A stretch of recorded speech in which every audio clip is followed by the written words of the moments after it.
It's the sum total of remembered grievances that makes hatred potent. Oh yes, the act of revenge will be easy, because no one will remember what I'm going to do to you, except for me.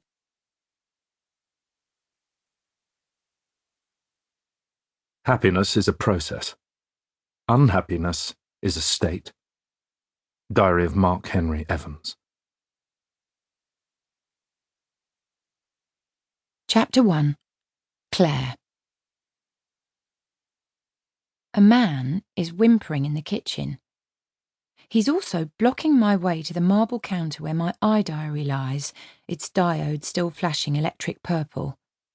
I squint. He's clutching his left hand and wincing in pain. Blood is dripping from his forefinger. He's surrounded by the remains of a teapot. "What happened?" I ask. "It slipped," he says, mouth taking on a stricken line. "Let me have a look," I say, stepping around ceramic shards.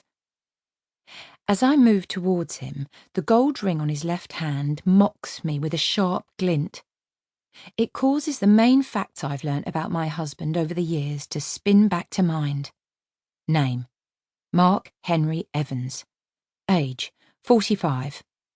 Occupation: novelist hoping to be the next MP for South Cambridgeshire. We got married at 12:30 on 30th of September 1995 in the chapel of Trinity College. 9 people attended our wedding. Mark's parents had refused to come. I promised Chaplain Walters that I would tell myself each morning that I love Mark. The cost of the wedding was £678.29. We last had sex more than 2 years ago at 22:34 on 11th of January 2013. He was done in 6.5 minutes. I haven't yet worked out if these multiple facts I've retained about my husband should make me feel bad, sad, or mad. "Try to catch it mid-fall," says Mark, "but it bounced off the dishwasher." I study the gash on his forefinger. It's almost an inch long.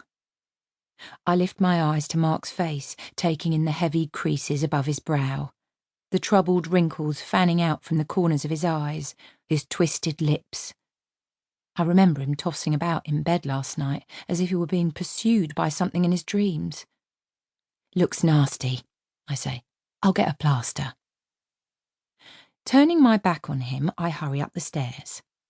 Fact: the first aid kit is stored in the cabinet next to the bathroom mirror. Before I reach up, I pause in front of my reflection. The eyes staring back at me are different from the haunted eyes I saw yesterday. Today's face has clearer pupils, yet its cheeks are swollen. The skin around its eyes is puffy. I cried myself to sleep last night. I spent most of the day in bed.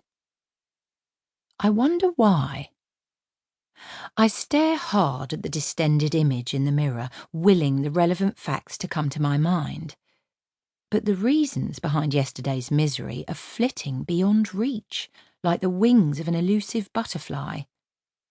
I only remember hiding, sobbing into my pillow and refusing to eat. I grimace in defeat. The face in the mirror frowns back.